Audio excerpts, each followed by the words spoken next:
हाँ तो 12वीं वालों, आपके लिए अगला पेपर आ चुका है। माध्यमिक शिक्षा बोर्ड अजमेर की तरफ से जो मॉडल पेपर है, नहीं आपके लिए इम्पोर्टेंट ये आ ही सकता है। और ये है राजनीतिक विज्ञान का यानी पॉलिटिकल साइंस का। और पूर्णांक आप कैसे नंबर का रहने वाला है, और 3 घंटा का पेपर है। ओके, तो देखते हैं जल्दी से इस पेपर को फटाफट से देख लेते हैं कैसे कैसे प्रश्न आने वाले हैं आपके, और कौन सा पेपर या कौन से प्रश्न आएंगे। सेक्शन ए है पहला, बहुत ही इंपॉर्टेंट क्वेश्चन है ये, फटाफट देख लीजिए इसको। निम्नलिखित प्रश्न के उत्तर का सही विकल्प का चयन करके उत्तर पुस्तिका में लिखिए। यानी आपको किस में नहीं लिखना है, पेपर में नहीं लिखना है, और पुस्तिका में लिखना है, यानी कि जो आपको कॉपी दी जाए उसमें लिखना है। ओके, पहला प्रश्न है, रूस की क्रांति कब हुई। रूस की क्रांति कब हुई, तो इसमें आपको रूस की क्रांति लिख देना कब हुई थी। एक दूसरा है, यूरोपीय संघ की व्यवस्था कब हुई थी लिख देना है आपको फटाफट से। सर तीसरा प्रश्न है, दक्षिण एशिया में सबसे बड़ा देश है, तो दक्षिण एशिया में सबसे बड़ा देश कौन सा है।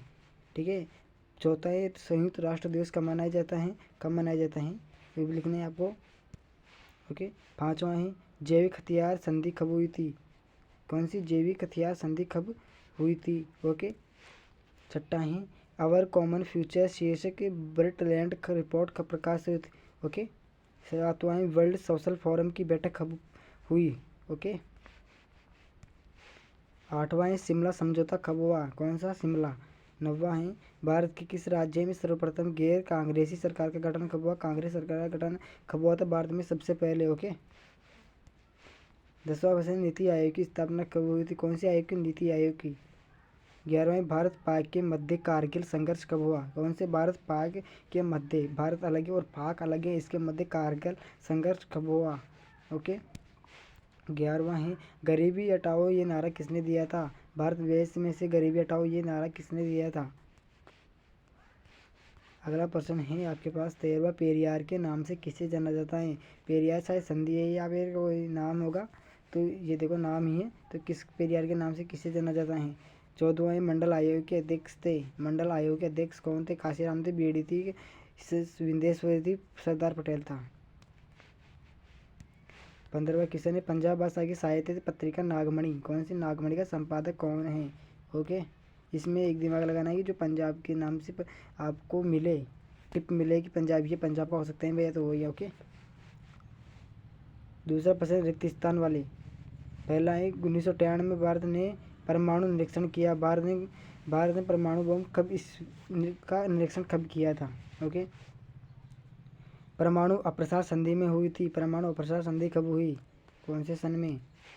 तीसरा है, चिल्ले में नामक मूलवासी रहते हैं, चिल्ले पता नहीं क्या है लेकिन नाम मूलवासी रहते हैं। चौथा है, प्रथम 5 वर्षीय योजना कब चलाई गई थी, प्रथम पंचवर्षीय योजना कब चलाई गई थी। पांचवा है, जवाहरलाल नेहरू के राजनीतिक उत्तराधिकारी थे, जवाहरलाल नेहरू के राजनीतिक के, यानी कि इसके राजनीतिक उत्तराधिकारी कौन थे। छठा है, operation blue star, operation blue star का संबंध किस राज्य से है। सातवां है, सप्तदलीय गठबंधन, सप्तदलीय गठबंधन 7 पार्टी एलियंस का संबंध किस देश से है। अरे हट था भाई। अगला तीसरा प्रश्न है मेरे भाई, अति लघुरात्मक प्रश्न। निम्न प्रश्न के उत्तर एक शब्द या एक पंक्ति में देना है, एक शब्द या एक पंक्ति में इसका उत्तर देना है। पहला प्रश्न है, बर्लिन की दीवार किसका प्रतीक है, एक पंक्ति में नहीं एक शब्द में आ जाएगा। दूसरा है, लिटेड का पूरा नाम लिखिए, एक पंक्ति। तीसरा है, सुरक्षा का बुनियादी अर्थ क्या होता है, एक पंक्ति। चौथा है, भारत के नए आर्थिक सुधारों की शुरुआत कब हुई थी, एक शब्द, यानी कि सन आएगा इसमें। पांचवा है, साझी संपदा से आप क्या समझते हो, साझी संपदा से आप क्या समझते हो, एक लाइन।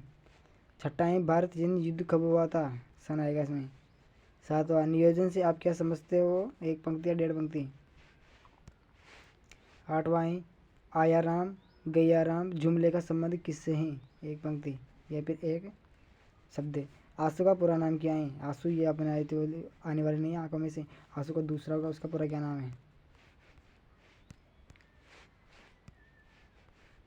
जिसका इंतजार था वो आ गया। 10वां है, 1984 के लोकसभा चुनाव में कांग्रेस पार्टी को कितनी सीटें मिली हैं। ये देखो भैया, 1984 में कि लोकसभा चुनाव में कांग्रेस पार्टी में कितनी सीट, ये जरूरी नहीं कि वर्तमान का पूछे, कभी का पूछ सकता है, ये प्रश्न पत्र है मेरे भाई। खंड ब है, लघुरात्मक प्रश्न है, एक सीमा 50 है। चौथा प्रश्न है, भारत चीन सहयोग के कोई 2 बिंदु लिखना है भैया। पांचवा है, पाकिस्तान के लोकतांत्रिक में कौन कौन सी कठिनाइयाँ हैं। छठा है, विश्व व्यापार संगठन में एक संक्षिप्त टिप्पणी लिखे हैं। सातवां है आंतरिक रूप से विस्थापित जन से आप क्या समझते हो या क्या आशय हैं। आठवां है प्रथम पृथ्वी सम्मेलन कब हुआ, इसका उद्देश्य क्या है। नौवां नेहरू विदेश नीति के संचालन को स्वतंत्रता का एक अनिवार्य संकेत क्यों मानते हैं, कोई 2 कारण बताओ भैया। 10वां को मेल मिलाना है आपको चरण सिंह को इससे ओके, मैं मिला नहीं रहा हूँ, ऐसे मिलाना है ओके। 11वां गैर कांग्रेसवाद से आप क्या समझते हैं। 12वां है मार्च 1974 में बिहार के छात्रों द्वारा सरकार के खिलाफ एक आंदोलन की शुरुआत की थी। कौन से बिहार के छात्रों 1974 में छात्रों द्वारा ये आंदोलन क्यों चला गया, स्पष्ट रूप से लिखना है ओके। अगला प्रश्न है हमारा 13वां आनंदपुर साहित्य प्रस्ताव के विस्थापक होने के क्या कारण है। दोबारा सुनो, आनंदपुर साहिब प्रस्ताव के विवाद यानी लड़ाई झगड़ा होने का क्या कारण है, कोई 2 कारणों का उल्लेख कीजिए। अगला है 14वां प्रश्न 1980 के दशक के आखिरी सालों में भारतीय कांग्रेस में 5 बड़े बदलाव हुए हैं। कांग्रेस में 1980 के दशक में आखिरी सालों में 1980 में भारतीय राजनीति 5 बड़े बदलाव हुए हैं। इनमें से किन्हीं 2 बदलावों के बारे में उल्लेख करना है। 15वां है क्या सांप्रदायिकता व जातिगत राजनीति से देश की जड़ें जो खोखली हुई हैं, ये यदि हुई हो तो रख दीजिए, यदि हाँ तो या हुई है एक बात है। अगला खंड आ चुका है 16वां है विश्व राज यानी कि 100 सीमाएं ओके। 15वां है विश्व राजनीति में यूरोपीय संघ की भूमि पर टिप्पणी लिखी है। अथवा है दक्षिणी पूर्वी एशिया राष्ट्रों का संगठन यानी आसियान पर टिप्पणी लिखी है। 100 से 150 शब्दों में भी हो सकता है ओके। 17वां प्रश्न एक ध्रुवीय विश्व में संयुक्त राष्ट्र संघ की भूमिका का उल्लेख करो। संयुक्त राष्ट्र संघ के विकास क्रम एवं उसकी स्थापना का वर्णन करो। 18वां क्या आपके मतानुसार आज़ादी के समय तक कांग्रेस एक सतरंगी सामाजिक गठबंधन की शक्ल अख्तियार कर चुकी थी, यदि हाँ तो रख दीजिए इसका, अथवा कोई दिक्कत वाली बात नहीं है, पढ़ लिया इसको। 19वां क्या जून 1995 में घोषित आपातकालन से हमें कुछ सबक लेना चाहिए, यदि हाँ तो अपने विचार व्यक्त कीजिए और हाँ आएगा इसको उत्तर के। अथवा जनता पार्टी ने 1977 में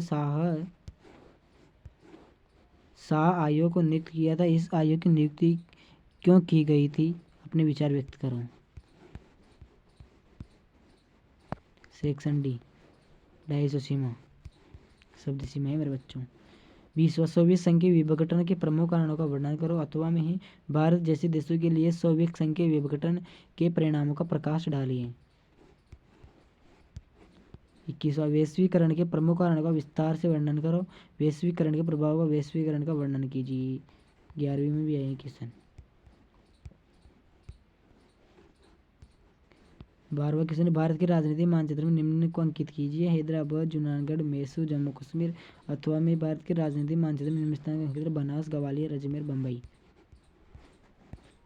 ओके। ये खत्म हो चुका है। अब संस्कृत का ही कल देखेंगे इसको।